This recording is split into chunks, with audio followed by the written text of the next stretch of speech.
Dari malam tanggal 15 hingga tanggal 16 Juni hujan badai lebat melanda bagian utara Meizhou, Guangdong. Permukaan air di waduk naik secara dramatis. Pada malam tanggal 16, tanpa peringatan sebelumnya, pihak berwenang melepaskan air dari waduk di Kabupaten Pingyuan dan Kabupaten Jiaoling. Hal ini menyebabkan banjir besar, menenggelamkan banyak desa. Warga kompak menyelamatkan diri. Wajah mereka basah oleh keringat dan air mata, tidak bisa tidur semalaman. Desa-desa tersebut mengalami kerusakan parah, dengan jalan dan jembatan yang hancur, membuat evakuasi menjadi sangat sulit. Kini, setelah air banjir surut, jalanan dipenuhi perabotan dan puing-puing yang terbawa air, meninggalkan pemandangan yang sangat memprihatinkan. Pada tanggal 21 Juni dampak dari banjir di daerah-daerah seperti Meixian, Jiaoling di Guangdong, Kabupaten Jian di Anhui, Guilin di Guangxi, dan Longyan di Fujian menunjukkan kerusakan yang sangat parah. Wah, jembatan jebol dan jalan tidak bisa dilewati. Pohon-pohon di depan rumah telah tersapu. Benar-benar banjir yang sangat besar. Upaya penyelamatan, pertolongan gratis. Saya dan istri menjadi sukarelawan untuk membantu memindahkan barang-barang secara gratis. Mereka adalah turis. Hari ini kami akhirnya sampai di daerah bencana. Ini adalah kampung halamanku. Rumah-rumah hancur total. Atap-atapnya terhempas ke seberang sungai. Kekuatan alam tidak terkalahkan. Toko-toko hancur dan tidak bisa berfungsi lagi. Banyak lemari es dan kukusan hanyut terbawa air. Kami bekerja sepanjang pagi tetapi tidak bisa menyelesaikan bersih-bersih ini. Ini adalah banjir terbesar dalam 40 tahun terakhir, dan hampir semua lantai pertama tergenang air. Karena blokade informasi dari pemerintah China dan kelambanan para pejabat, orang-orang harus mengandalkan diri mereka sendiri untuk menyelamatkan diri. Pada tanggal 19 Juni mendengar desas-desus tentang kemungkinan jebolnya bendungan, penduduk Kabupaten Jiaoling di Meizhou, Guangdong, mengemasi barang-barang mereka dan mengungsi dengan kendaraan penyelamat yang bergerak cepat di jalanan. Apa yang sedang terjadi? Saya dengar waduk akan jebol. Beberapa orang mengatakan ini adalah bencana alam, tapi sebenarnya bukan. Banjir ini disebabkan oleh pelepasan air gabungan dari waduk Changtan di Kabupaten Jiaoling dan waduk Sungai Yushu di Pingyuan. Mereka melepaskan air pada malam hari dan hanya memberikan peringatan selama 10 menit. Pada tanggal 20 Juni para korban bencana di kota Praja Zongqi, Kabupaten Wuping, Longyan, Fujian, melaporkan bahwa setelah reporter CCTV mengambil gambar pada hari sebelumnya, pekerjaan bantuan berhenti. Hari ini tanggal 20 Juni hari keempat setelah bencana. Sekarang sudah lewat jam 8 pagi. Kami berada tepat di depan pemerintah kota. Kemarin, wartawan dari media pusat dan tempat lain datang untuk mengambil gambar, tapi hari ini mereka berhenti bekerja. Beginilah cara mereka memperlakukan kami. Di daerah yang terkena dampak paling parah, pemerintah tidak berbuat banyak. Kami tidak dapat melakukan pekerjaan apapun di dalam karena semuanya bau. Inilah jenis masyarakat yang kita tinggali sekarang. Pada tanggal 19 Juni sebuah postingan tentang banjir di Shanghang, Longyan, Fujian, dibagikan secara online. Salah satu pengguna dengan sarkastik berkomentar, "Terima kasih kepada partai atas kebesaran dan kepeduliannya. Tanpa Anda, kami tidak akan memiliki hari ini." Video tersebut memperlihatkan sepasang lansia yang berlumuran lumpur, menyerupai patung hidup. Adegan seperti itu tidak pernah ditampilkan di media China.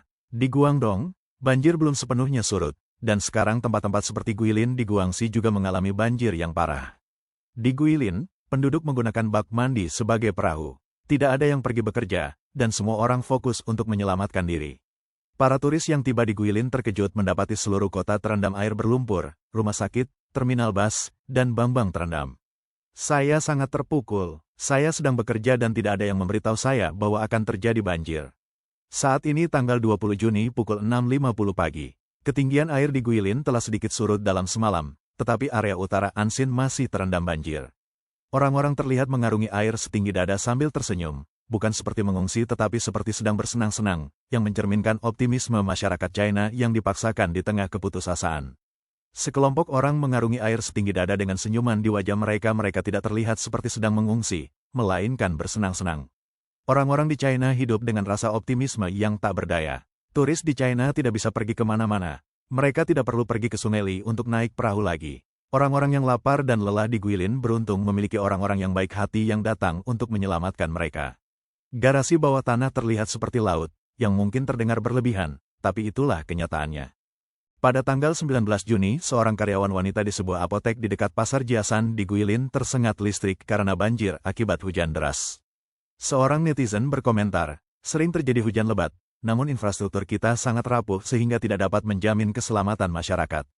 Pemerintah meneriakkan, utamakan rakyat, namun rakyat biasa kehilangan nyawa mereka dalam kegiatan sehari-hari. Tragedi ini memperlihatkan kekurangan fasilitas umum dan pengabaian terhadap kehidupan manusia. Bencana alam yang dikombinasikan dengan kelalaian manusia telah menjadi hal yang biasa, dan nyawa manusia dianggap tidak penting. Keselamatan dan keamanan tampaknya hanya menjadi janji kosong belaka. Banjir di bagian selatan telah diabaikan oleh Presiden Xi Jinping, yang akan dengan cepat mengirimkan bantuan miliaran jika hal ini terjadi di Afrika, namun ia tidak melakukan apapun untuk rakyatnya yang menderita. Pada tanggal 20 Juni di Rumah Sakit Nan Xishan di Guilin, banjir parah membuat 1.200 pasien dan staf terjebak. Saat pembagian sarapan, terjadi kekacauan karena makanan yang tidak mencukupi, dengan para perawat memegang perbekalan untuk mencegah penjarahan.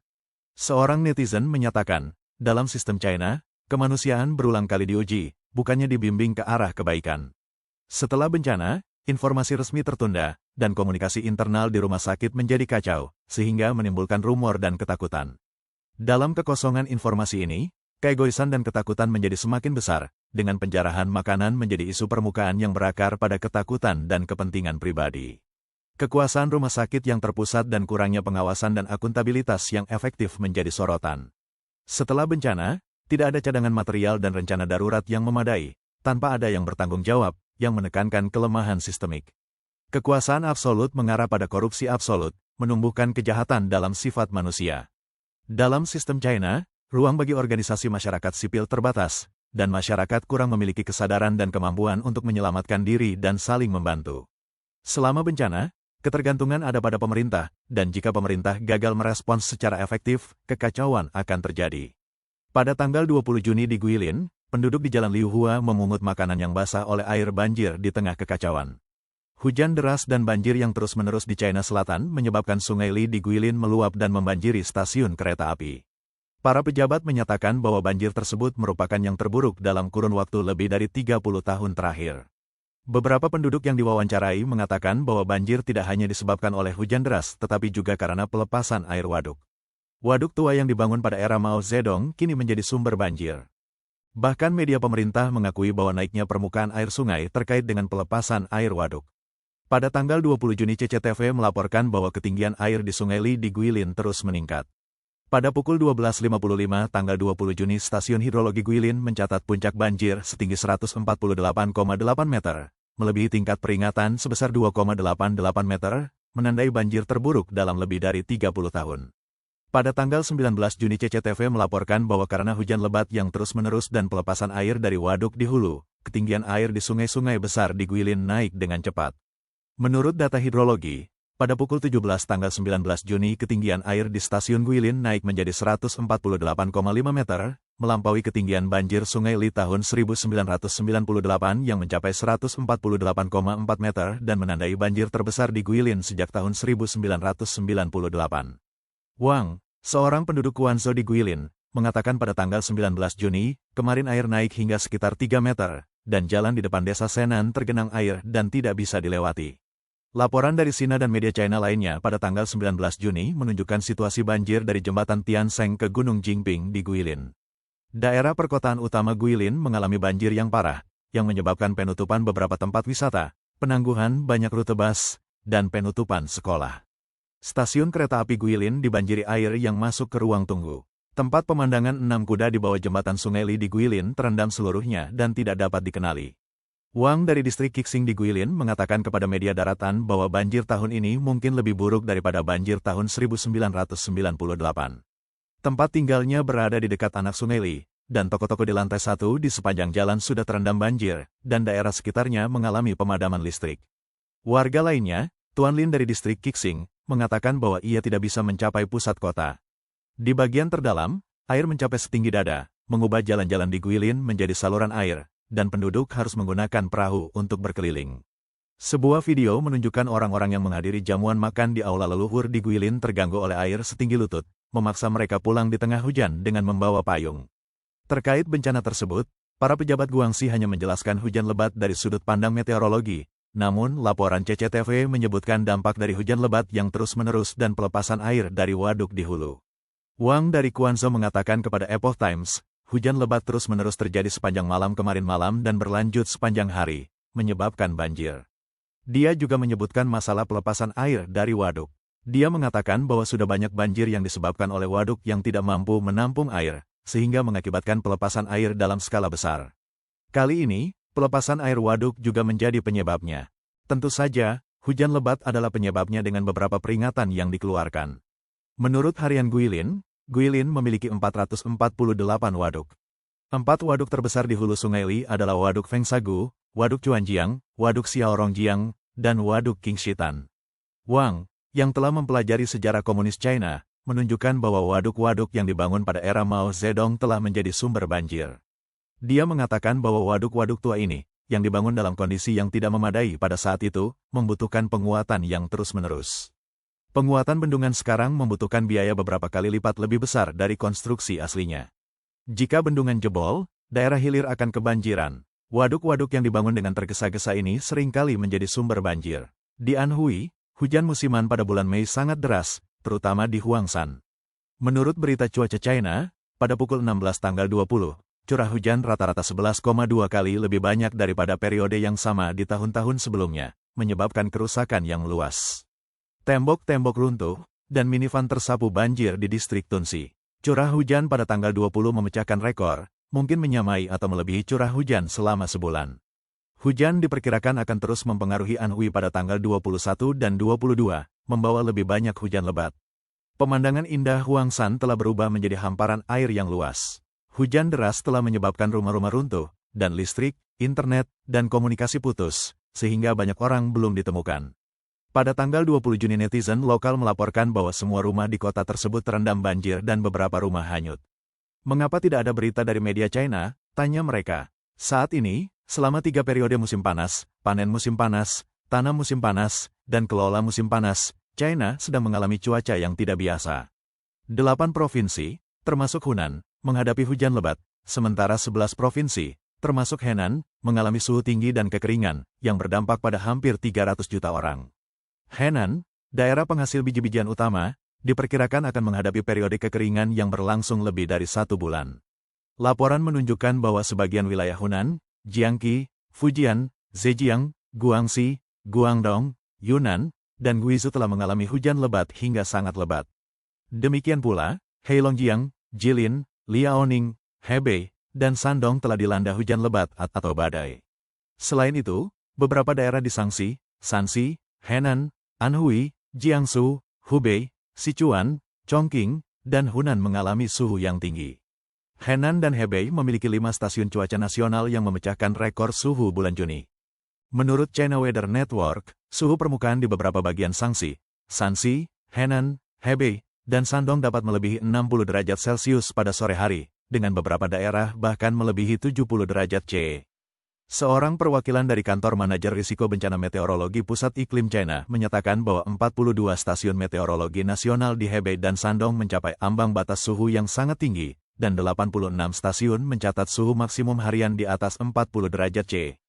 Suhu tinggi tersebut mempengaruhi area seluas 500.000 km persegi, yang berdampak pada sekitar 290 juta orang. Sejak akhir April, suhu rata-rata Henan telah mencapai 1,8 derajat Celcius lebih tinggi dari periode yang sama pada tahun-tahun sebelumnya, menjadikannya suhu tertinggi kedua sejak tahun 1961. Curah hujan rata-rata 71% lebih rendah dari biasanya. Laporan meteorologi menunjukkan bahwa lebih dari 60% tanah di Henan mengalami kekeringan, dengan sebagian besar wilayah kekurangan kelembaban, yang mempengaruhi penaburan benih dengan mesin. Lebih dari 3 juta hektar lahan tidak dapat ditanami karena kekeringan. Data pemantauan kekeringan terbaru menunjukkan bahwa di 16 kota, termasuk Anyang, Hebei, Jiaozhou, Kaifeng, dan Loyang, tingkat kekeringan yang parah telah berlangsung lebih dari 10 hari. Sejak tanggal 12 Juni Zhengzhou terus-menerus mengeluarkan peringatan suhu tinggi berwarna merah. Di China, saat cuaca panas, seekor burung murai terlihat berdiri di tengah jalan dengan paruh terbuka. Seorang pria menghentikan mobilnya untuk memberinya air. Diperkirakan pada tanggal 29 Juni kondisi kekeringan dan area yang terkena dampak akan semakin meluas. Departemen Meteorologi memperkirakan bahwa Henan mungkin akan menghadapi curah hujan rendah dan kekeringan selama lebih dari 1 bulan. Pada tanggal 14 Juni, mantan Kepala Pusat Pengurangan Bencana Banjir dan Kekeringan di Institut Sumber Daya Air dan Penelitian Tenaga Air China berkomentar, Henan memiliki distribusi curah hujan yang tidak merata, mengalami kekeringan lokal hampir setiap tahun, dan kekeringan berskala besar di seluruh provinsi sering terjadi. Secara historis, kekeringan parah hampir tidak pernah terjadi di Henan. Kekeringan tahun ini tidak biasa dalam hal waktu, karakteristik, dan perkembangannya. Kekeringan ini terjadi selama musim tanam musim panas yang kritis. Secara tradisional, China Utara mengalami kekeringan musim semi, tetapi tahun ini kekeringan terkonsentrasi selama 3 periode musim panas untuk panen, penanaman, dan pengelolaan, yang sangat penting untuk siklus tanaman tahunan. Kekeringan tahun ini ditandai dengan suhu tinggi yang luas dan curah hujan yang rendah, yang berkembang dengan cepat. Suhu di seluruh wilayah utara telah melonjak, dengan panas yang terus-menerus dan tidak ada hujan.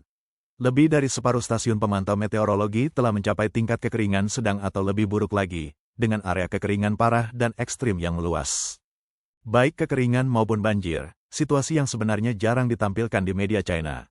Beberapa netizen telah mengungkapkan rasa terima kasihnya kepada media independen yang teliti karena telah mengungkapkan kebenaran tentang kejadian terkini di China. Ada pepatah yang mengatakan bahwa ketika manusia melakukan tindakan yang tidak bermoral, surga akan menghukum mereka. China saat ini dipenuhi dengan tindakan keji, yang menimbulkan konsekuensi kemarahan publik dan bencana alam yang tidak dapat dihindari.